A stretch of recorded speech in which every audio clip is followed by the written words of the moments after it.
all-star break. The show before the show has returned to your ear canals, your podcast feed, your brain, the center of your life, as we welcome you into this week's episode of the official podcast of Minor League Baseball. Hi, everybody. My name is Tyler Munn, Sam Dykstra, and Benjamin Hill, my cohorts, my partners in podcasting crime, I don't know, in New York City. Dudes, it's good to see you. How's things? We're through the All-Star game. We're through the insanity of the first half. Like we're getting toward a stretch run. What's going on? Yeah, things are good. I think we're going to talk more about my Philly experience later in the show when we recap the Futures game and the 2026 draft. But Tyler, you were in Philly. We got to see each other. We did. Somewhat, first off, randomly, which was a delight. Yeah. Always great to see somebody just randomly on the street. Just on the street. I was with my entire family, and my mom goes, as soon as I saw Sam, I thought, I think I know him. I was like, well, so do I. But yeah, ran into you and our cohort, Jason Ratliff, which was great. Yeah, and then you were there for, MLB Home Run Derby X. How was that experience? It was great, man. It was our debut in All-Star Week. Formerly Home Run Derby X, now known as MLB X, going forward as we have had 3 real full years of doing MLB X. Sort of debuted back in 2022 internationally, and then 23, 24, 25, and now we're fully into the MLB X experience. It was a blast, man. It was really fun watching all the old Philly stars, Shane Victorino and Ryan Howard and Jimmy Rollins, get up there, and the cheers and the excitement for them. Terrell Owens was one of the contestants, and it is sort of he and Jordan Mailata, who is currently an offensive tackle for the Phillies or for the Eagles. He was there as well as an MLBX contestant, and it is sort of nice to watch elite athletes not just step into swinging a baseball bat and kill it. That's kind of not. I know that you can do everything 1,000% better than I can, but I think I've got a better swing than Terrell Owens, which that's the only thing in the world that I think I probably do better than Terrell Owens. But he dropped a get your popcorn ready on the broadcast to Robert Flores. That was great. It was fun, man. It was, we had a blast. And that was on the heels of your Futures game experience, which, as you noted, we are going to talk about. And Benjamin Hill is a Philly guy. Ben, what was it like? It's been a while since the All-Star game and All-Star festivities were in your hometown. It's been 30 years. But it had to be cool seeing it at Citizens Bank Park for the first time as a Philly guy. Yeah, I wasn't, in Philly, but I was more interested in this year's All-Star game than the typical All-Star game because of the Philly connection. I've mentioned this before, but my son Harry is super into baseball now, so he was really psyched about it. He and his mom are actually on vacation this week in Massachusetts, so I missed watching the game with him, but he was really upset, I heard in the morning when he woke up and heard that Christopher Sanchez, didn't pitch well and the National League lost. So, and not that I want him to be upset, but it makes me I like the idea of having an emotional investment in the All-Star game. And I certainly used to as a kid with my first, baseball hero, Mike Schmidt, when he was in the All-Star game. It was so exciting. I did not attend the game in 1996, but my friend Ted and I took the train to the Fan Fest. So at least I got a little All-Star experience in 1996, which I'd always like to point out to people. The Phillies hosted the All-Star game, but they were abysmal that year. Their lone representative was current post-game show host in Philadelphia, Ricky Bottalico. They host the All-Star game and just Ricky Bottalico. This year's Phillies did. There was a video on the Netflix, the Home Run Derby broadcast of Ricky Bottalico drilling Barry Bonds and Barry Bonds charging them out. I had totally forgotten about that. Yeah. I mean, Ricky Bottalico had some good years. It's no knock on Ricky Bottalico, but kind of sad that they hosted it and he was their lone representative. This year, they had a lot of guys. None of them did well, but hey, at least they had a lot of guys there. One of my memories from the Fan Fest is, I don't remember actually doing this, but I must have, entered a raffle to win an autographed baseball. And about a week later, I got a call, a phone call being hey, we're just confirming your address. You won one of the balls in this drawing, but they didn't tell me what I won. So then like weeks go by and because it was like I won something at the All-Star Fan Fest. I'm just being like, Babe Ruth, was it Stan Musial? Was it Jackie Robinson? I'm just like my head's going wild with this incredible autographed baseball I'm going to get. Then it comes in the mail and it was Lenny Dykstra.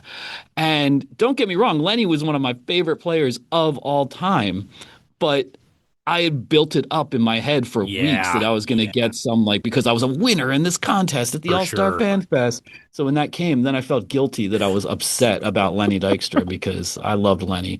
And now that's why I do this podcast, because I get to be with a Dykstra. It's the next, It's the Every closest time. best thing. Yeah. Yeah. It's the closest. I thought you were gonna say they gave you like here's your signed ball from the 1992 California Angels, or just like Yeah, I some mean, random baseball team of the past, like nobody had any real connection to. Like, that team was right. 18 games under 500.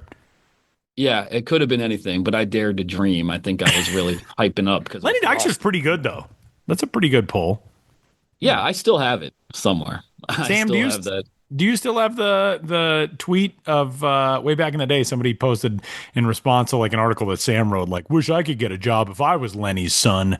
It's like, man, Oh no, I think more that may people be have off. the last name than just Lenny Dykstra and Sam Dykstra. Thankfully, the longer I do this, the fewer questions like that I get, That's good. which is nice. Yeah, that's good. No nepotism here, I swear. That's good. Yeah, now Lenny is just bombarded with like, oh yeah, Do you know Sam Dykstra? Sam Dykstra? Are you related to Sam Dykstra? Yeah. So one time we put up for the Pipeline, I think it was the Pipeline podcast, we drafted teams of some sort. So they named them Team Callis, Team Mayo, and Team Dykstra. Yeah. And Lenny caught wind of that and he's like, I'm not, what? How did this? And there were some other things in there that I won't say on this that we could share off air. But it was very weird where I'm like, oh, he's very aware of my existence now. Huh. Which was, Wow. which was Did a good he one. But did he also think that he was the only guy named Dykstra? That it was just Team Dykstra could only refer to him. It's like the time that the guy who played Biff Tannen got all mad at us on Twitter because we interviewed the writer who wrote a story about his son who's a pro player instead of directly interviewing his son. And I was like, all right, Biff Tannen, we're not going to get into a war of words with you. But Lenny Dykstra, he thought, like, you can't use my name despite the fact that it's your name. yeah, it was something along those lines. Well, I'll go back into it off air. If anybody wants to find the tweet, it might still exist. It's in the Just Patreon. ask Lenny Dyke. It's in the Patreon. It's in the show before the show Patreon. Well, we welcome you in, and for any questions, thoughts, comments, and concerns that you have about your own baseball relationships, you can send them to us, podcast@milb.com. And with that, let's get rolling with this week's edition of Ben's Biz Banter, presented by Circle K, the official convenience store of minor league baseball. The first half is in the books. And I love the lead to this story from one Ben Hill and Josh Jackson. Quote, whether a minor league team has had an outstanding first half of the season or it's been a bumpier road than expected, fans can always rely on one common ballpark giveaway for an encouraging nod. And that's how we lead the story of the 9 greatest bobbleheads from the first half of the minor league baseball season, which I'm a big fan of. Ben, let's hear of some of the bobblehead highlights. Yeah, well, first of all, that lead was written by Josh Jackson.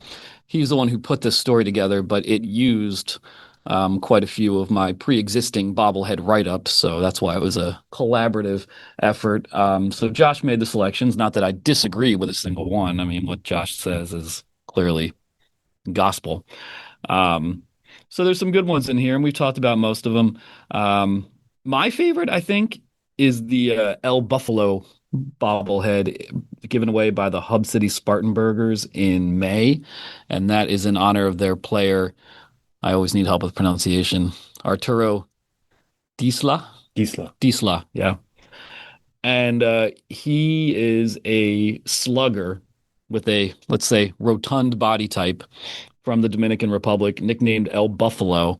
And just in the excitement of the Spartanburgers' inaugural season last year, he just became the guy really early, like the fan favorite. Like Spartanburg's excited. Minor league baseball is back.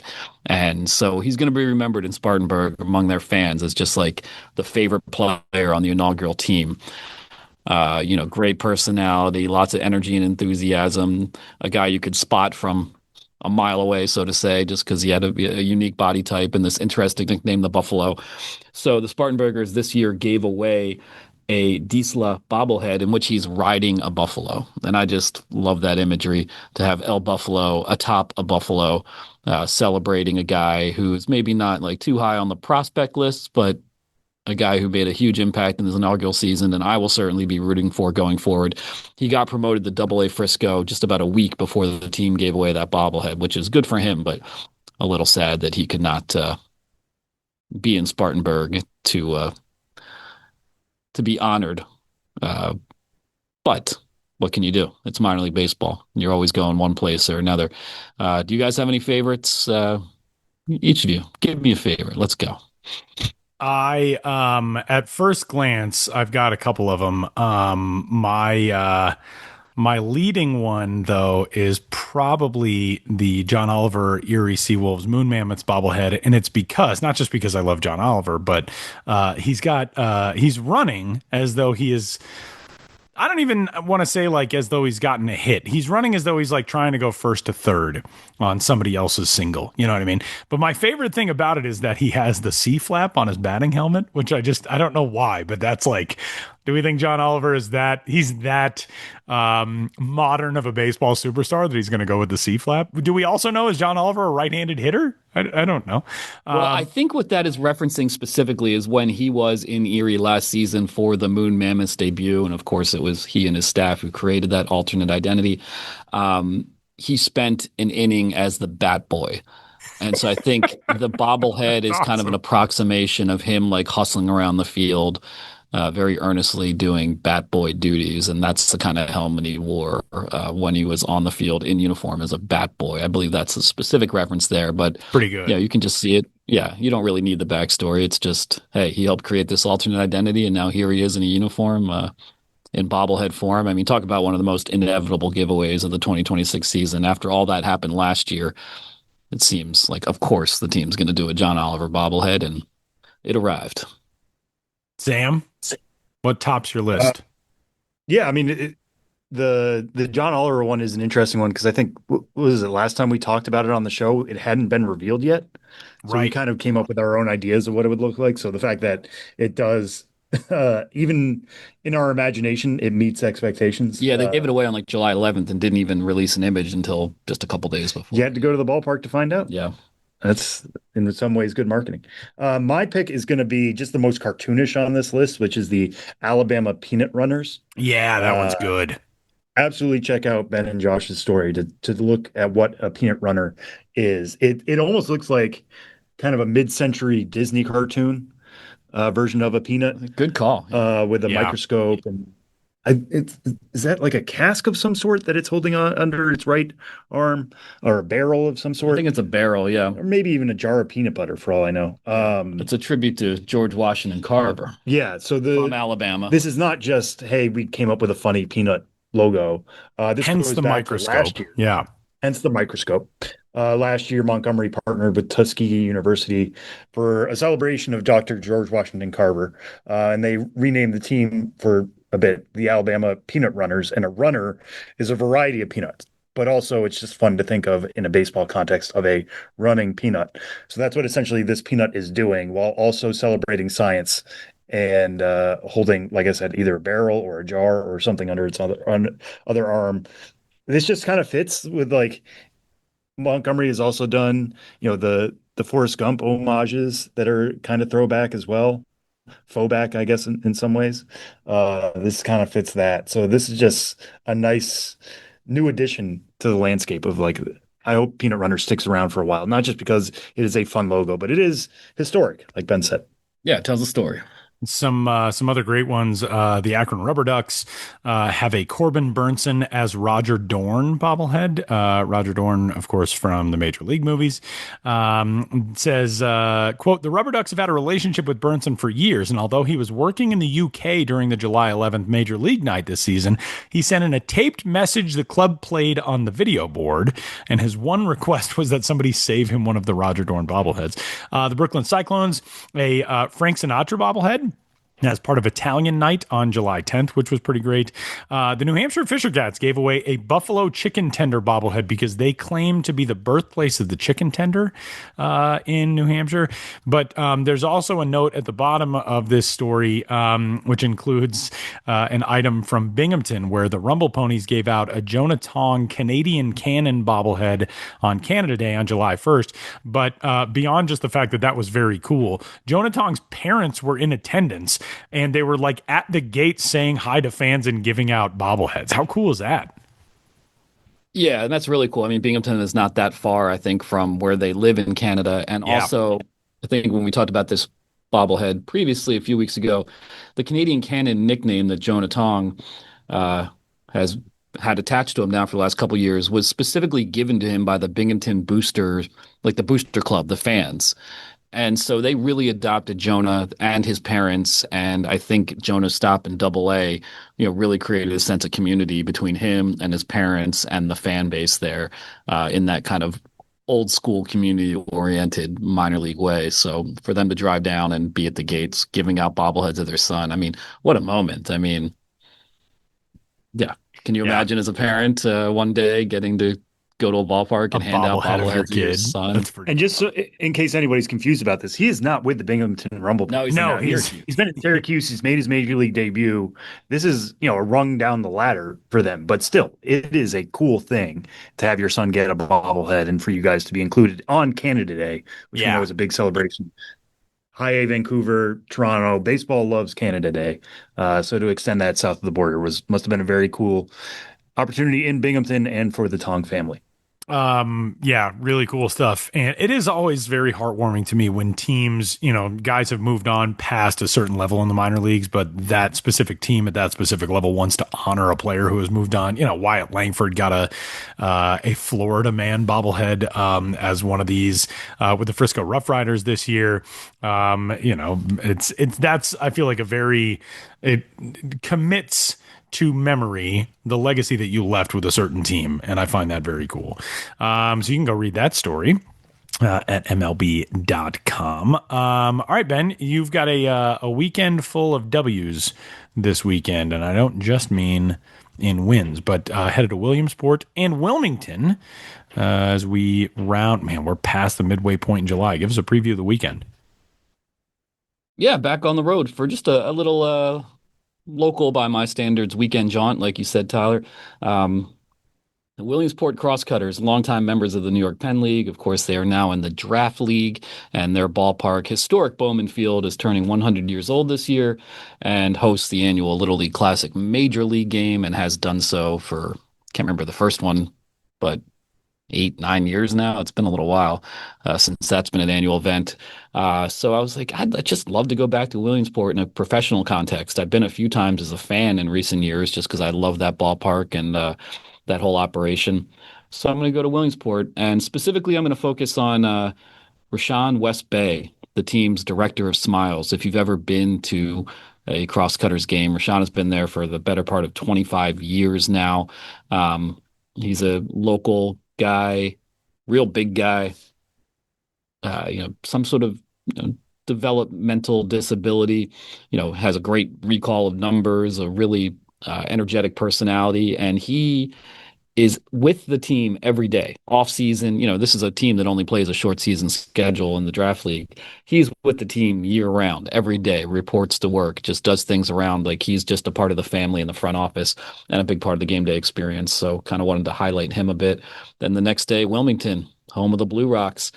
In 2017, the last time I went to a Blue Rocks game, it was their inaugural celebration in honor of Mr. Celery, the team's enigmatic vegetable mascot, who only appears after the team scores a run, comes out on the field, celebrates, and then disappears again. He's become a big part of the Blue Rocks branding and overall identity. And this year's celebration, I was like, I think it's time to return. It's been almost a decade. Let's check in on Mr. Celery. So Williamsport, Wilmington, and so that'll be Friday and Saturday, respectively. Friday, Williamsport, Wilmington, Saturday, the 17th and 18th. And then next week, just as a heads up for all the heads out there listening who might care about the whereabouts of yours truly. I'll be in Richmond on Saturday the 25th, July 25th, and Sunday, July 26th, checking out their new home of CarMax Park. We can talk about that a little more next week, but yeah, little run of road trips here to end July, and looking forward to getting back out there. All right, Ben. Well, we are headed to AAA in the International League for a conversation this week. What do you got coming up from St. Paul? Yeah, glad I was able to put this story together. It's in my newsletter, which just dropped in inboxes across the land. Basically, as we were talking, it'll be a standalone story on MILB/MLB.com tomorrow. And now we have the audio portion to share with you today. It is about the St. Paul Saints and the legendary Sister Ros, Sister Rosalind Gefre, I believe is how you say her last name, Gefre. She passed away at the age of 96 last month. And she, for decades, all the way going back to the St. Paul Saints inaugural season, was at the team's games giving massages at the ballpark. It sounds like a joke. It kind of started out as one, but it became something much deeper and much more meaningful. And now the Saints are paying tribute to Sister Ros, their massaging nun. That's a very minor league baseball sentence, but there's a lot going on here. So let's hear it from the team's longtime front office employee. I believe he's now like the senior vice president of business affairs, something along those lines. But Tom Whaley was involved in hiring Sister Ros way back in the day in 1993, and he took the time to talk to me about her impact and legacy and the story behind her one-of-a-kind minor league baseball career. Sister Ros, R.I.P. Let's hear all about her.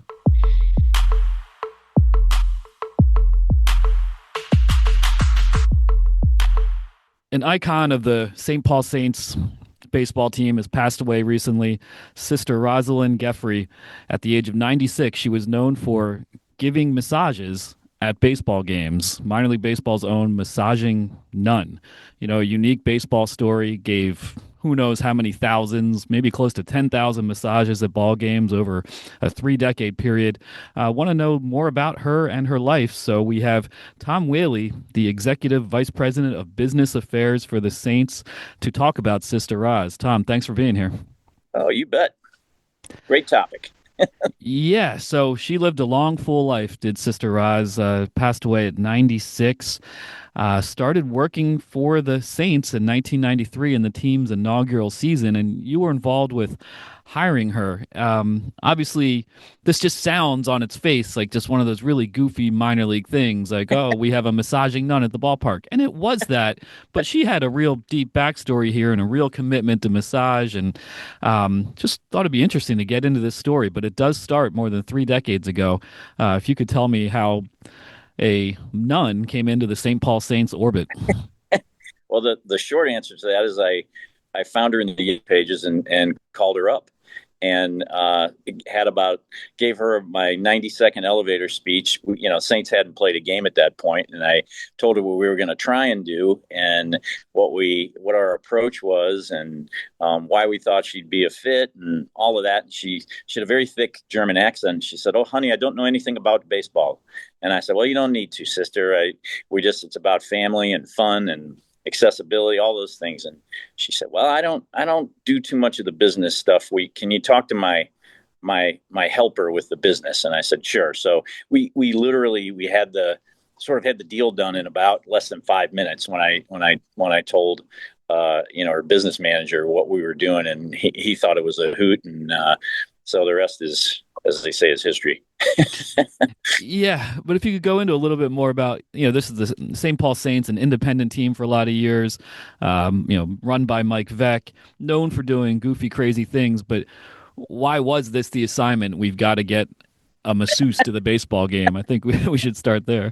Well, it wasn't so much the assignment. We have to get a masseuse. We were always on the lookout for what Mike and we referred to as sight gags, and that was putting things in a ballpark that not necessarily might not be there. And so a friend of mine, Pete Orm, and I were there the first year. We had a very small front office, and he and we were sitting at an 8-foot table with 2 telephones and 2 yellow pages, and we're just skimming through the yellow pages trying to get ideas. And we get to the M's, and we get to massage, and of course there are less reputable massage establishments in the Yellow Pages, and we're having some fun with that. Then all of a sudden, I get down to the S's, and it says Sister Rosalind Gefre's therapeutic and school of massage. And I'm not native to Minnesota, and so I turned to my colleague Pete, and I said, Pete, you Minnesota people are pretty twisted if this is what you've got going here. And he laughed and he said, no, she's real. And he knew the whole backstory that she had been doing massage therapy started out, I think, with abuse victims, and learning to teach them that touch is okay and it's good and it can be healing and whatnot. And then that sort of morphed into her teaching it to other people. And so with that understanding, I thought, well, okay, you know what? I'm gonna call her up and just see if this is something. So I called up and Sister answered, and she's a very thick German accent. She said, "Oh, honey, I don't know anything about," or sweetheart, that was her thing. Sweetheart, I don't know anything about baseball. And I said, well, you don't need to, sister. And I gave her our 90-second elevator speech. We'd never played a game yet, but I was telling her what our approach was going to be, and family and fun and all that stuff. And she said, well, I think this sounds terrific, but I'm not the business person. Can you talk to my business person? So I talked to her business manager for about 5 minutes, and the rest is history. Yeah. And it just sounds mutually beneficial. The Saints get something very unique, something attention getting and kind of goofy at the ballpark. But Sister Ros, this was important to her to like destigmatize the active massage and to promote the power of healing touch and to take massaging and masseuses away from a sometimes sordid or kind of seamy connotations. So she was able to do that. You were able to have a very memorable ballpark character that seemed like unlikely and unpredictable, but it really gelled. I mean, it obviously did because she spent decades at the ballpark doing it. No, absolutely, and it really was. And she started the therapy part of what she was doing in the late 40s. So you can imagine and she had genuine issues with her order, the Sisters of St. Joseph Coronellet. They didn't like it, and she was. If you knew Sister, she was incredibly persistent, and she felt very strongly about it. So this was really, really important to her. So yes, there was definitely a mission behind what she was doing, but at the same time, she just has this wonderful sense of humor, and I think she got the gag right away. And she's a bit of a ham too, that's the other part when we got to know Sister is she liked being out in front of people, but behind it all was this very devout, faithful nun with a mission, but she did it in such a wonderful way. So yes, it was the perfect marriage of what we were aiming for with something like this, that you always are when you're putting something like this together, but it just surpassed everything we thought it would be. And then how did it evolve through the years? Because obviously in 1993, people come to a game, it's kind of like, wait, what? I wasn't planning on getting a massage from a nun at the ballpark.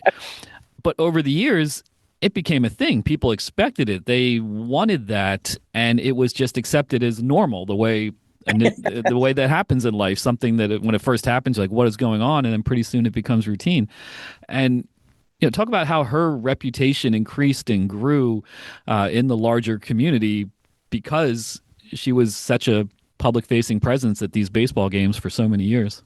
Yeah, she just became a fixture. You're right. I mean, it was expected to see her there, and on the odd chance she wasn't there, you'd hear it from the fans. They'd be like, "Where's Sister? What's going on?" Oh, she had to go out of town for something or whatever, and you could see the disappointment on her faces. So she really became a huge part of our show. But more than that, the visual was great, and the spectacle of it, if you will, small ass spectacle of it was a thing. But at the heart of it was Sister had this, aside from being a very devout and faithful nun, she had this. Certain people have what they call the it, where when you are speaking with them, the world pretty much stops, and it's just you and this other person. And she had that ability in spades. So when she would, lean down while she's giving you the massage, and she had her beer by her, she drank drank beer all the time, and she would whisper in your ear something like, honey, how are you doing, sweetheart? Sorry, sweetheart, how are you doing? Everything. Is there anything I can do right now? And, lap it up. That was the other thing she used to say. You'd be sitting there and just getting this wonderful head and neck massage. And, lap it up, sweetheart, lap it up. But she had this presence about her that was really uncommon. And that truly was the connection. That's why folks loved having her at the games, because they knew, yes, I'm gonna spend a great 15 minutes getting a head and neck massage, and I'm gonna feel better.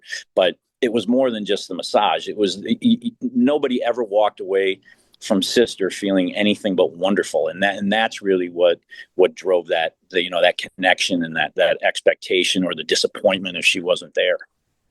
Yeah, and she worked at two different ballparks over the years, so I'm sure things evolved. But what was more or less like a typical day at the ballpark for Sister in terms of where she set up, and could you book in advance, or was it just a line would form and you'd eventually get your turn while you watched the ball game? Yeah, it was, she would show up about maybe the time the gates opened or shortly after, and she had her massage chair. And in the early years, she would drive over and park her car, and you could see her coming across the parking lot with her massage chair. And then, yeah, at Midway, she was set up. We had, from the grandstand, we had sort of a walkway that walked, back down to the concourse. And we had a little area there that overlooked third base, and that was her spot. At CHS Field, when we moved down there, she was right above first base, and that was closer to the entrance gates. And by that time, folks were driving her and to the games and whatnot. So yeah, she definitely had a routine, but she didn't book in advance. And oftentimes, the second she showed up, she would usually have someone with her, an assistant or something. But there was a sign up sheet, and you signed up for your 15 minutes. And it was a very rare night where she didn't have a completely full. She might work like a half hour break during the game, but very rare that she wasn't booked. Very rare, fully. Yeah, I mean, for good reason. That's a perk of a ballpark experience that I think, as far as I know, literally offered nowhere else. You had to watch out for foul balls. We had a screen at CHS, but Midway, there was one of the places where the St. Paul police, our security guys, usually stood, so they'd stand guard for foul balls. Yeah, got to be careful. That'd be one heck of an injury story. I was like, I got hit by a foul ball while I was getting a massage from a nun at a minor league baseball game. Yeah, and then through the years, she became not just a regular presence, but, for lack of a better word, a team icon, one of the central characters. And, you've had tributes to her, through the years, and bobblehead giveaways. And now we did bobble hands. Oh, bobble hands, of course. Of course. So she is, passed away, pretty recently now. Do you have plans for, larger memorial at the ballpark, or, what do you have planned going forward to honor this legacy? Well, sure. She passed away on Monday the 15th, and we had a game the following night on Tuesday. And so we made arrangements with her office to bring her massage chair over, and we had a little table set up with some flowers and a nice picture of Sister. And we did a moment of silence that night. We did have a beer sitting there, which she wouldn't go without. And then, but we are going to do a more fuller recognition of her life and what she meant to not just the Saints, but the the entire community in Minneapolis, St. Paul. She was a businesswoman of the year. I forgot that. I was going through some of her. She was named a business person of the year in 2005 or 2006. But we're going to honor all of that on July 18th. We're going to do a proper night where we have her folks from her school and her clinics out there and really give her some proper. We have celebrated her on several occasions over the years, but this will be the final one. A little sad. Yeah, I mean, it is sad, and for someone like you who was there from the very beginning in terms of the Saints and Sister Ros connection, it's now 3 decades later. Talking to you, you've given some insights into her character and the kind of person she was, but what will you miss about her not being at the ballpark anymore, just not being part of your life? Well, what we'll miss. I'll say this first. Her her funeral mass on Monday was.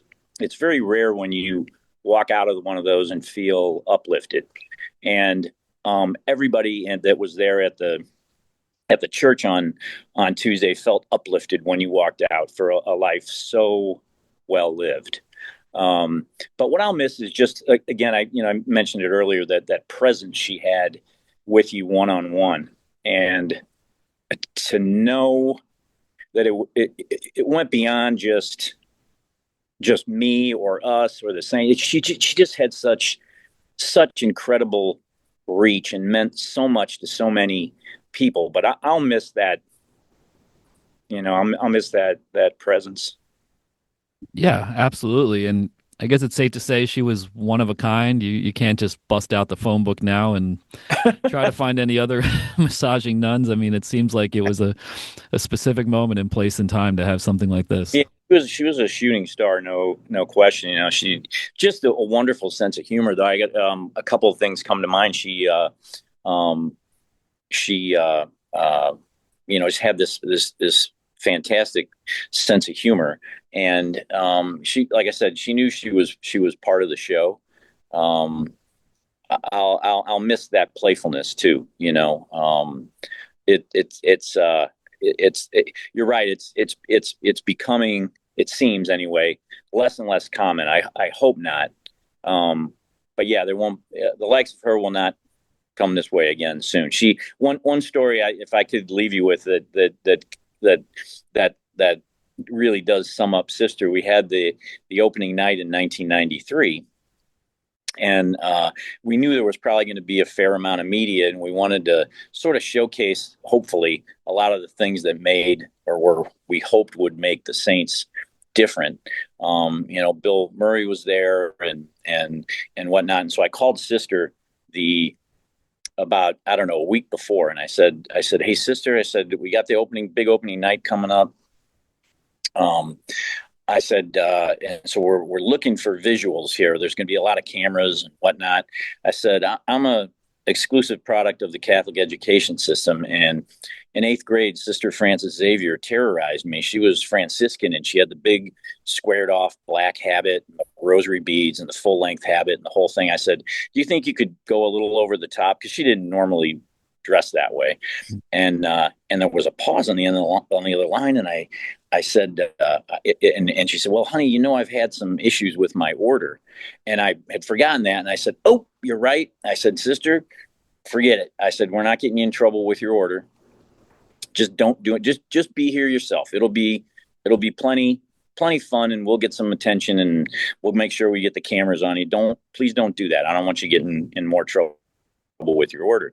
So opening night, we're taking tickets. I look down at the end of the parking lot, and there comes a little 4'10" nun in full black habit with the rosary beads, and she's walking up to the front gates. And so I leave the gate and I go running down there, and I said, Sister, what are you doing? I said, we talked about this. I said, I can't believe you went back to your order and put yourself in the spot. We never intended that. I said, you don't have to do this. I said, why on earth would you go to them and do that after she told me? And she goes, oh, honey, I didn't go to my order. I went to a costume shop.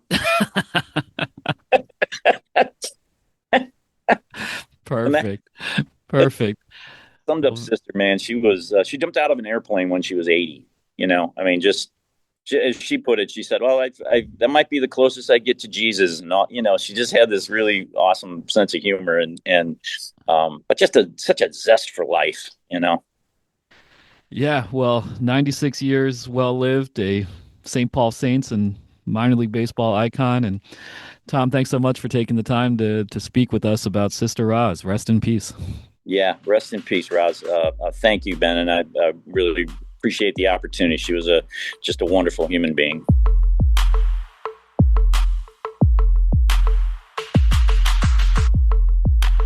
Well, great stuff from Ben and from the St. Paul Saints. And with that, we are going to shift over to some on-field topics as we bring back the legend himself, Samuel C. Dykstra, who is, I texted him the other day My proudest and coolest moment of All-Star Weekend was going into Citizens Bank Park, getting ready for MLBX, going through the tunnels under the ballpark. We're getting all set for our little broadcast, and over the speakers, I hear Sam Dykstra, along with friend of the show Melanie Newman and Yonder Alonso, who I met this weekend as well. But it was so cool. And Sam crushed it on the Futures Game broadcast, of course. But tell us about it, man. Obviously, the Futures Game is one of the funnest events on the baseball calendar. And this year, I mean, it was amazing watching dudes, come out and touch 102, 103 with regularity, and hitters. I don't know how you're expected to adjust to that when you see all of the best arms in baseball who you've never seen before, and now you're getting them all consecutively. It was a pretty amazing display. Tell us about your Futures Game experience. Yeah, I mean, just from a broadcast point of view, it was great to work with Melanie Yonder, and Sandy Charles was working the reporter role Sandy for Charles. us. Sorry, Sandy, I didn't mean to leave you out. She was our sideline reporter for me and Jim Cowles in the AAA National Championship game. But anyway, please. Yeah, she's done a ton of those jobs. All of them are pros. Melanie calling that game, you can imagine, Tyler, you've done it before, like calling games like this where there are so many changes and there is a pitcher an inning, or in some cases 3 pitchers an inning, because everybody is trying to get everybody as much work as they possibly can, fit everybody into the game. I think there were 19 different pitchers between the two sides, trying to introduce the pitcher because that's the new person, but also this might be a batter who's only getting one at bat today, and we have to talk about him. But if he's swinging at the second pitch, like the at bat's over and we're moving on, it's a crazy game to call. But the whole point is to put as much prospect talent as we can on display. This time it was on Sunday afternoon on NBC, obviously a major network. So that feels like a step up for the Futures Game. American League won it this year 6-1. Since they have moved from the AL to versus NL format, the NL actually entered the game 4-1-1 against the AL. So the American League claws back a win here. It's like the opposite of the actual All-Star Game, where the NL just can't buy a win. Yeah, there's no rhyme or reason to it, right? It's not like there's National League is siloed differently anymore. It's just kind of a fun fact. But yeah, the American League got on the board first against Gage Wood. Leo DeVries swung and missed at the first 2 pitches he saw from the Philly starter, then ended up plopping a blue hit into left field, stole 2 bags, and then scored on a Franklin Arias ground out. So again, like, it's just fun to say all of those names on the same field at one time. And it's always interesting with the Futures Game, right? Like, it seems like trying to name a Larry Doby MVP can be a difficult task because guys just don't get enough playing time. It's typically whoever gets the big extra base hit. And in that case, on Sunday, it was Nathan Flewelling, the catching prospect of the Tampa Bay Rays organization. He actually came up against Wenhui Pon, another Phillies reliever. So the Phillies had 2 representatives. Both of them were pitchers. And Pon had just walked Walker Jenkins, and we had a pretty cool moment. I will fully take responsibility for this in that, we had Walker Jenkins mic'd up, and I was talking over him a little bit, but he was giving instructions to Nathan Flewelling on what he saw at a Pon. First pitch, Nathan Flewelling takes Pon out to right field, 365 feet. It was a 96-mile-an-hour fastball right down the middle. Flewelling, it was 95 miles an hour off the bat, so it is technically hard hit, not in the top 9 hardest hit balls of the day. And if you watch the swing, it almost looks like more of a B swing than an A swing, kind of defensive, of like, oh, this is the fastball I was expecting. Might as well get out on it. But he found the barrel, drove it out to right for the only homer of the game. There were actually only 3 total extra base hits in the game between the two sides because the pitching was just that good. But Nathan Flewelling, somebody for the Tampa Bay Rays for years. I mean, we could go back to when they chose Tim Beckham over Buster Posey. Pretty much ever since, they've kind of called it the ghost of Buster Posey, that the Rays have not had that homegrown catcher. They've done really well in all aspects of the game in terms of development and, acquiring players, but they have not found that guy behind the plate to stick there. Now they have a couple of them. Caden Bodine is somebody they acquired from the Orioles. I'm going to call him homegrown because he, was drafted by the Orioles last year, but was sent pretty quickly to the Rays in the Shane Baz deal. But Nathan Flewelling, coming out of Alberta, Canada, everything I was told last year with him was that the Rays were super high on him. They sent him to single A, even though he was young for the level. He was just 18 years old last year. He's 19 years old this year. And he's at high A Bowling Green. All the metrics are pretty good. Now the numbers are catching up to the metrics. And now the fact that he's homering on this stage, I think, is just another leveling up from Nathan Flewelling. So pretty cool opportunity for him. One other at bat I want to point out real quick, just in terms of results, mentioned that there are only 3 extra base hits. The other one that stood out to me most was JoJo Parker against Miguel Sime Jr. In the 7th inning. JoJo Parker coming out of single A, the Florida State League. I looked this up the other day. The fastest pitch he'd seen in the Florida State League to this point was from Jackson Jobe, who's rehabbing, and it was 99.3, or it was 99 miles an hour. I don't know the decimal off the top of my head. JoJo Parker gets 101.1 miles an hour on the inner third against Miguel Sime Jr., and he pulls it, Tyler. He got the bout head out early, was sitting fastball. Not bad. Showed he was not worried about the velocity. He was sitting on it, drove it really well, 362 feet to right field. Looked like it had a chance to go out. Ended up hitting the wall instead, but he sent that one out at 96.4. Everything I've heard about JoJo Parker coming into this year was really positive. The Blue Jays really like his swing decisions. There's a chance he sticks at shortstop. The one thing that was hammered home to me is that they thought he had the opportunity to add strength with their strength department and their training programs. Looks like that's paying off. He's doing really well in the first half at single A Dunedin. I think it's a pretty easy call to call him the top prospect in Toronto. And when he is showing off individual skills like that, it's really exciting and really promising for his future. Again, like Miguel Sime was drafted a year ago, as was JoJo Parker. But to do that on that stage just 1 year after you're drafted is certainly going to say promising things. I feel like both he, Flewelling, maybe even Sime are going to see futures games in the future. They are not done with this event in any way. A couple other things just to point out here real quick that stood out to me. Mentioned Gage Wood came out firing 96.6 to 97.7 on the fastball. It's just really good ride up there. It's flat approach angle. Like I said, DeVries was not getting that front foot down fast enough to turn around. Swung and missed on 2 of them. Gage Wood, it sounds like, having some discussions before the Futures game, the Phillies are really considering bringing him up as a bullpen arm at some point, maybe in September. So this isn't a perfect Trey Savage moment, right? Like Trey Savage, single A, high A, double A, triple A, ends up starting games in the World Series. Gage Wood, starting out at single A, skipped high A. They sent him straight to double A Reading. Now we're going to start to hear those whispers, but I think if it happens, it's going to be in the bullpen where that fastball can really, really play. He has a really good curveball. He's been working on a slider. There's a changeup there too, but if he can just ride that fastball, maybe even throw out 98, 99 in shorter spurts, that could be a really big addition for the Phillies in the second half. And it's just cool, right, to see him pitch in his own park in Citizens Bank Park as the starter. Behind him, the number 2 pitcher for the National League on Sunday, who got 1 inning in the second inning, was Seth Hernandez. One of the top pitching prospects in baseball. Depends on who you ask, depends on what day it is. But I still think he has the highest ceiling of anybody, and he got to show that off on Sunday. He touched 101 with his fastball.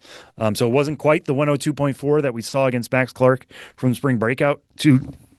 Certainly understandable. The fact that he is, halfway through his first full season, doesn't have quite as much gas in the tank as he did back in the spring. But still, the fact that he was touching 101 and his changeup is just absolutely absurd. He threw one to Blake Mitchell that made him look absolutely silly.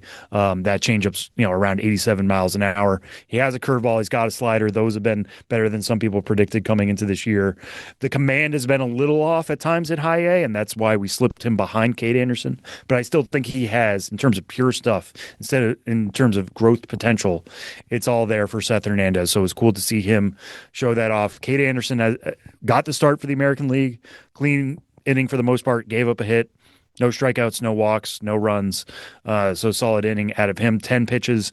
Again, he's just somebody who's going to hit his spots extremely well.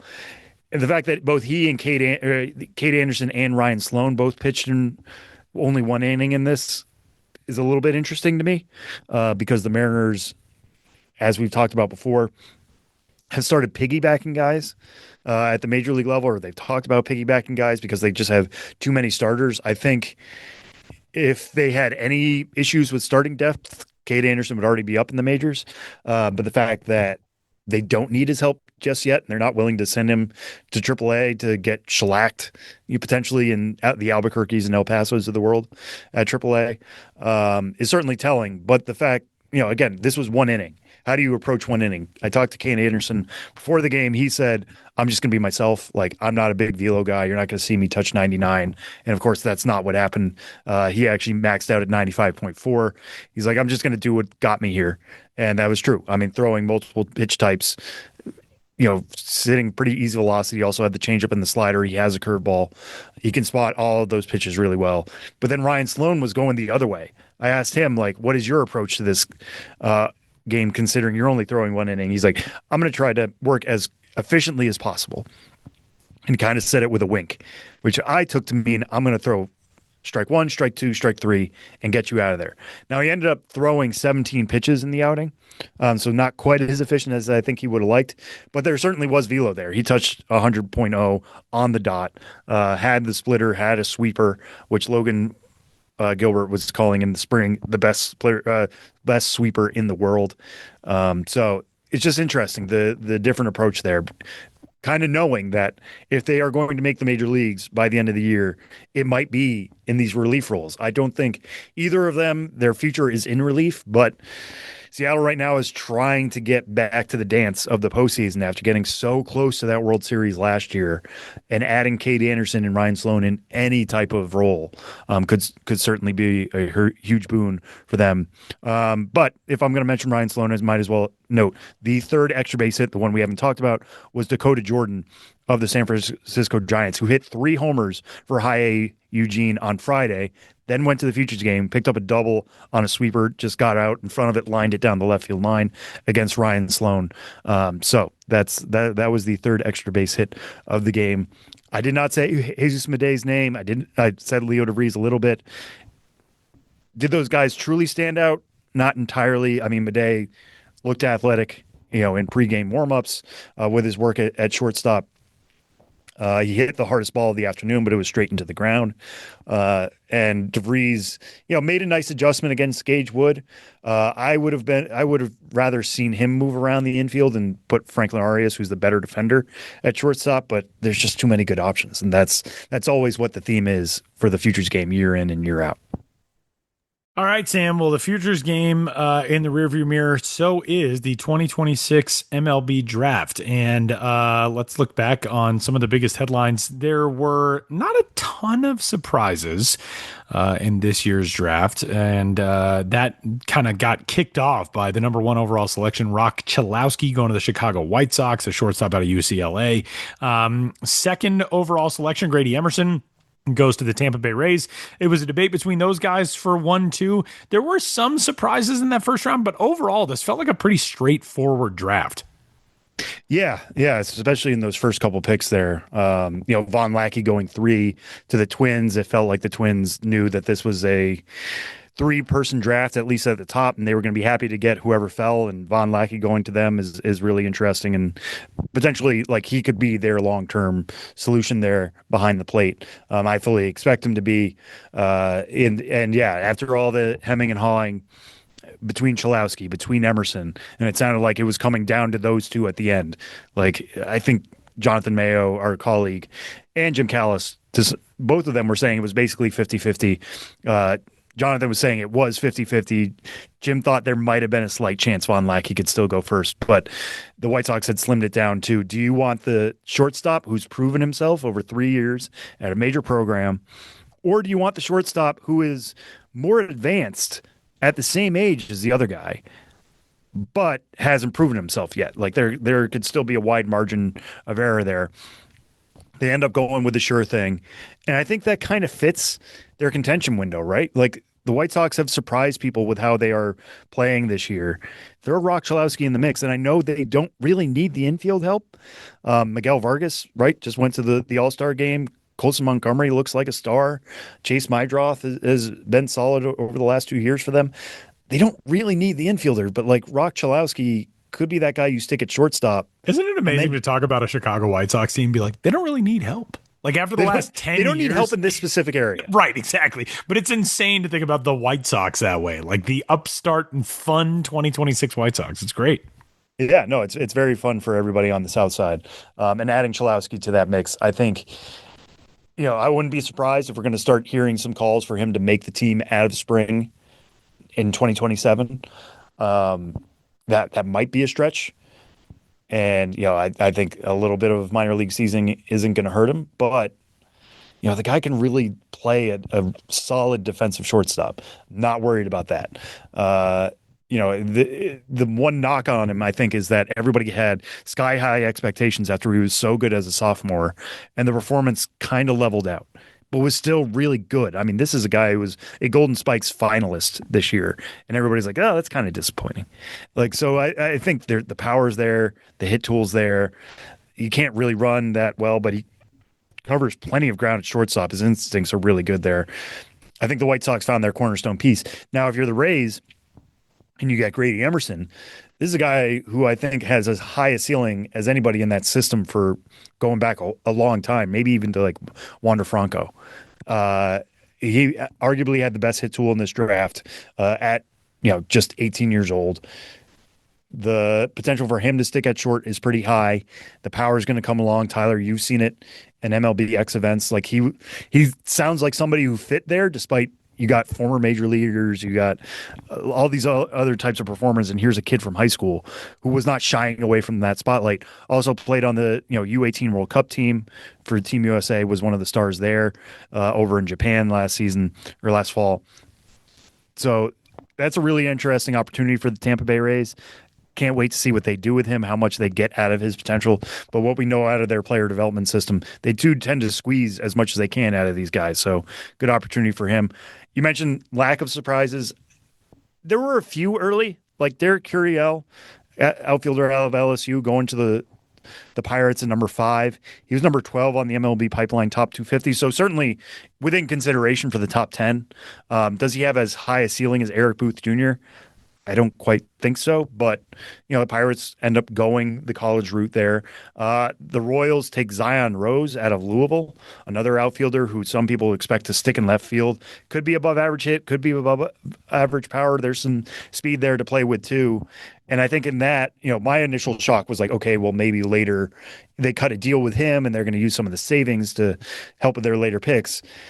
But this is also an opportunity to remember it only takes one team to really like a player. Like Zion Rose was number 30 on the MLB Pipeline board. He might have been number 5 for the Royals. Like we're trying to, and I'm speaking for Jim and Jonathan here because I know how we generally make lists. We're trying to get a consensus list, right? We're trying to get like what the industry thinks. But if the Royals really like Zion Rose, and it certainly sounds like they do, then they should go get that player. Like, and maybe there's something about him and their player development system that they think could really work well. So even though it seemed like quote unquote a shock, we'll see what comes next, and maybe that could be a really good fit for player and organization. A couple of other picks I just want to shout out here real quick in terms of later rounds. We did a story on our favorite draft picks, just in terms of value, talent, all that kind of stuff. The Toronto Blue Jays ended up getting Will Brick, a catcher out of the Memphis high school area. Very good that he plays baseball and not basketball, by the way. Very good. His name was Will Brick, and he went to the free throw line. Oh, be rough. Very good that he plays baseball. Very good that he plays baseball. Good career decision by Will Brick. I kind of understand a little bit why he fell. Like righty hitting catchers out of the high school ranks do not have a high success rate in terms of getting drafted and what happens afterwards. But he has really good defensive skills, and he's somebody who reclassified to the 2026 draft. He was also at the 18 and under World Cup as one of the youngest players there for the Team USA. Good arm strength, good defense behind the plate. Yes, there are going to be some swing and miss, but he's got plus raw power and batting practice. It sounds like he was getting mentioned potentially to spots in the late first round, with the Blue Jays often getting tied to him. And then instead they get him in the 4th. They still have to sign him, of course, but like that's a nice get, I think, there. And then the Red Sox, who surprised a lot of people. You want to talk about a surprise by taking UNC shortstop Jack Schaffner at number 20. And you kind of felt like, well, they're cutting a deal to make later picks. Maybe this is what they were doing. They took outfielder Martin Schiller in the 9th round. This is somebody who absolutely showed off at the MLB Draft Combine. Hit a 470-foot homer there. He hit 19 homers in 33 games. He comes out of the Atlanta area. So the power feels like it's absolutely going to play. How do you feel about the hit? Where is he going to end up? Is he going to have to be a right fielder? We'll see. But like, there's a lot to dream on with that power. I know some people were very excited about him in terms of maybe being a first round talent. The Red Sox get him in the 9th. We're still waiting to see what the draft or the signing bonus is going to be on that and where it's going to be akin to, right? But like, if he's getting taken in the first 10 rounds, they must have been tipped off that they could sign the guy and add his power to the Red Sox system, which could very well be one of the best raw power tools in the entire Boston pipeline. Speaking of pipeline, Sam Dykstra, this weekend you are headed to Springfield, Missouri, where the MLB Pipeline Prospect Showcase will be. A lot of good talent on hand in Springfield this weekend. Yeah, I'm very excited for this. We've talked about Springfield a lot on this show, normally in a Bend context, in terms of, there being Route 66, the renaming of that. So, Route 66 Stadium, I'm excited to check that out in this year in which everybody's been celebrating the Mother Road. But beyond that, I mean, there's going to be a lot of really fun talent for this. This game is on Saturday, starting at 7:35 p.m. Eastern time. It's going to be carried live on MLB Network, so tune in on your TV if you can. But it'll also be on MLB TV, and it's going to be streamed for free on MLB.com. So tons of ways for you to watch. The top talent you're going to want to focus on is Roniel Rodriguez, number 12 overall, top catching prospect in baseball, promoted from high A to double A, just 19 years old on May 12th. Got off to a rocky start, but in his last 25 games with Springfield, he's batting .317 with a .415 on base and .574 slugging percentage with 7 homers in those 25 games. So he's absolutely hitting his stride there. That's why we pushed him up to number 12 on the top 100. But he's not going to be alone in that Springfield lineup. Jesus Baez, who the Cardinals picked up from the Mets last year at the trade deadline, he's got 7 homers and a .677 slugging percentage over his first 16 games with Springfield since he was promoted from high A. Juan Bin Cho, who has been kind of on and off the Cardinals' top 30 over the years. He debuted with Springfield on June 23rd. Since then, he's tied for the Double-A lead with 9 homers, and he ranks second with a .784 slugging percentage over 15 games. Traditionally, Springfield is a pretty hitter-friendly park, so we could see some balls absolutely fly. The starter for Springfield will be Cooper Jerpy, the number 16 prospect in that system, former first rounder. He's 25 years old, missed all of last season due to Tommy John surgery, but he's been rehabbing in Florida. He returned to the Springfield rotation earlier this month. Again, rocky results early on, 6 runs over his first 2 innings, but he struck out 9 of his 22 batters faced. If you've ever watched Cooper Jerpy, it's a really interesting throwing motion. It's basically sidearm. It's a really low release point. So he's got a fastball that he can kind of put up to the zone because it's hard to read, but then he's got a slider that breaks incredibly hard to the glove side, and then he's got a changeup that also breaks really well to the arm side. So it can be tough to read at times. It's not going to be huge velo. He's normally around 91, 94. But just the herky-jerkiness of him, the funkiness of him can make it for a really fun watch. And again, he's coming off Tommy John, so still building up. So catch them while you can on Saturday. They're going up against Amarillo, Double-A affiliate of the Arizona Diamondbacks. They are highlighted by Demetrio Crisantes, the number 4 prospect in the D-back system, somebody who's battled a ton of injuries over his career. Started out slow this year with a hamstring injury, but he's a career .318 batter over 4 minor league seasons. It's a plus hit tool. Coming off the hamstring strain, he's hit .306, .393, .532 with 4 homers in his first 32 games in the Texas League. We're talking about him as a top 100 prospects potentially when we do future updates. I think he's in the conversation with Kason Cunningham for top prospect in the Arizona system overall. And then there are a few other recognizable names. Hansel Luis, who's been on an absolute tear recently, the number 12 prospect for the D-backs, number 14, Christopher Tureen. Drew Jones, obviously a first-round pick a number of years ago. He's a very famous name. You're going to want to watch his defense at the very least. And Alberto Barriga, number 27 overall in the D-back system. He is a catching prospect. He's really interesting. He's only 5'9", but has a cannon behind the plate Frames really well. It's a plus arm, and the power has come along this year. I think a lot of people expected it to be below average, but entering today, he's slugging 479 with 12 homers in 60 games between high A and double A. So he could be somebody, if you don't know about Barriga yet, watch on Saturday. You're going to learn something, even if it's just him throwing out a base runner, because he's been really good at that through the first couple months of this season as well. So Springfield versus Amarillo, Saturday, 7:35 first pitch on MLB Network. Tune in. I will be on the broadcast with our friends in Springfield.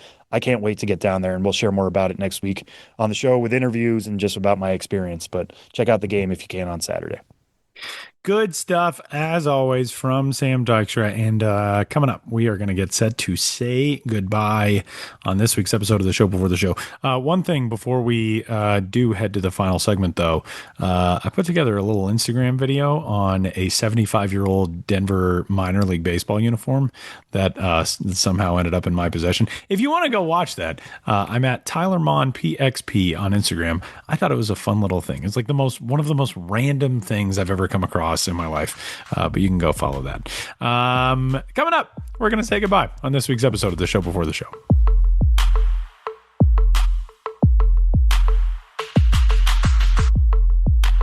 Final segment of this week's episode of a jam-packed The Show Before the Show podcast. Before we get out of here, we owe you an episode of Name That Dude. Last week, of course, we paid tribute to Justin Verlander, who is riding off into retirement after the 2026 season. So we told you about Justin Verlander's very brief stint in minor league baseball before becoming the first ballot Hall of Famer that he is. So this week, we're back to naming a dude. And this week, I am the dude knower, which makes Ben and Sam the dude guessers. And let's get rolling. This week's dude was drafted not once, not twice, but thrice. First by the San Francisco Giants in the 10th round of the 1982 draft from Monterey High School in Monterey, California. And then, I already screwed it up. He was only drafted twice. I'm sorry. Dang it. I'm sorry. Wow. I have to recalibrate now. Go on. One extra draft. But the next time he was drafted was by the Montreal Expos in the first round of the 1985 June draft. He was the 8th overall pick from Oklahoma State University, home of the Cowboys, in Stillwater, Oklahoma, where I'm sure there was a Holiday either on the roster or on the coaching staff, because the Holiday family, they're synonymous with Oklahoma State baseball. This dude made his professional debut as one of many stops across his baseball life, and he did so in 1986 with the Texas Rangers. Could this be right that he never played a minor league game before debuting? Is this accurate? This has to be accurate. According to Baseball Reference, made his debut in 1986 with 153 games. So I guess I just blew it because he's not a position. I'll let you go for a while, but I know this one. Ben already knows who it is. Sam, do you know who it is? Not yet. I actually don't think that I ever realized that this guy did not play. And that's one of those, the trivia items that go around sometimes where, this guy actually never played in the minor leagues before he made his major league debut. But his time in the major leagues came in part because after being drafted by the Montreal Expos, he refused to play in the minors. So they traded him to the Texas Rangers, and he made his debut in Texas as the 15th player in Major League history to debut without ever playing in the minor leagues, and really did not fare that poorly. He OPS 783 in his rookie season, which he played 153 games, and then he was a Texas lineup stalwart through 1990. 1991, he was with the Detroit Tigers. 92, he was with the Houston Astros. 1993, 94, and 96, he was with the Philadelphia Phillies. In 1995, after the strike year, he played for the Chiba Marines in the Japanese Pacific League in NPB, and then 96 split time between the Phillies and the Orioles. His first minor league action ever came in 1997, 3 games with AAA Columbus in the Yankees organization, presumably coming back from an injury. He saw time with the Yankees that year. He also saw time with the Orioles. The following season, he was in AAA for a while. This is the first time that he ever regularly experienced minor league baseball. He was with the New Orleans Zephyrs in 1998, AAA affiliated the Houston Astros Astros at the time, for 76 games. He destroyed Pacific Coast League pitching to the tune of a 1023 OPS over those 76 games. He also played 13 games for Houston. He played 7 games for the Tigers that year as well. Houston, by the way, still a National League team at that point. Then from there on, it is the journeyman career of a baseball lifer. 1999, he spent time in the D-backs organization and the Astros organization in the minor leagues. He was at AAA New Orleans and AAA Tucson, the Sidewinders in the D-back system. He also spent time in Mexico. He was playing with the Sultanes de Monterrey in the Mexican League. 2000 and 2001, he was in the Atlantic League. He played for Nashua and Newark in 2000 and 2001. 2002, also spent some time in the Atlantic League with the ill-fated Atlantic City Surf, and got his final affiliated time in AAA in the Padres organization with the Portland Beavers. In 2002, he played 15 games there. He was 38 years old. Sam, do you have a guess? Ben knows. Do you have a guess, Sam? I don't. This is one of those. I would need more information, so I'll just give Ben the layup. Big mid-90s Phillies names. Yeah, I mean, this guy hit a good amount of home runs, struck out a ton. Didn't play for the Phillies a whole lot, but was really made his mark in 93. Just very much seamlessly integrating into that lightning in a bottle character of that team. He just looks like a 93 Philly. He totally does. I didn't realize just how long he stuck around, but yeah, me neither. Kind of look and disposition, and you mentioned some of those indie league stops in Mexico. I was like, he kind of looked like Kenny Powers at that point. Totally. He's not Tom Selleck, but he was a PI. Ah, that was very good. That was very good. Are you going to say his name? Pete Incaviglia. Pete Incaviglia. Pete Incaviglia. I don't think I knew that Pete Incaviglia was just like, I'm not playing in the minor leagues. And the Expos were like, all right, you can't play here then. And then the Rangers were like, sure, we'll do that. And he was good. Like, to just jump into the big leagues in OPS 783 your first year out of college is like, that's pretty damn impressive. That 93 Phillies season, he slashed 274, 318, 530 with 24 homers and 89 driven in. As Ben noted, hit a lot of home runs, 206 career home runs in the big leagues, but he played 1,284 big league games and he struck out 1,277 times. So almost a strikeout per game for Pete Incaviglia, which nowadays is like quaint. But back in the 80s, I remember looking at those baseball cards even before he was on the Phillies and just being like, take a walk every now and then. Strikes out. Yeah, this guy strikes out a lot. That team had like Bobby Witt Sr. walking a ton of guys and striking out a ton of guys. I had Pete Incaviglia. Pete Incaviglia posted career highs in both strikeouts and walks in his rookie season. He struck out 185 times in 153 games for the Rangers in 86, and he walked 55 times. For the remainder of his career, he would never walk more than 48 times in a season. That's pretty amazing. He did, he cut down the strikeout numbers after his first 5 years. He struck out a minimum 136 times in his 5 seasons with the Rangers, and then actually never had a triple-digit strikeout season after that. 99 strikeouts in 92 with the Astros, 82 with the Phillies the following year. But he was just like one of those big, if he was a basketball player, you would have called Pete Incaviglia a big stiff. You know what I mean? Like, he was just like a lumbering dude. And he's not, like, he was listed at 6'1", 225, which isn't massive. But back then, 6'1", 225 you were a big dude. Yeah, and he felt bigger than that, just the way he looked and carried himself. Like, he did definitely have that Kenny Powers. Say this lovingly, but a real dirtbag. In a complimentary baseball way. Yeah, a true 93 Philly. Yeah, absolutely. Yeah, absolutely. Where you just knew, like, that clubhouse must smell horrible. Smelled like victory, baby. Pete Incaviglia, wherever you are. Actually, we know maybe at least a little bit of where Pete Incaviglia is. He's currently the manager of the Cleburne Railroaders of the American Association, according to Wikipedia. So there we go. Still in baseball. And Pete, wherever you are, a big salute. The single season college baseball home run record holder with 48 home runs in a single season and 143 runs batted in, which is also a single season record in college baseball. That's incredible. Pete Incaviglia, we salute you. And that'll do it for this week's episode of The Show Before the Show. For Sam Dykstra and Benjamin Hill, my name is Tyler Maughan. Thanks for hanging out with us. We'll catch you next week.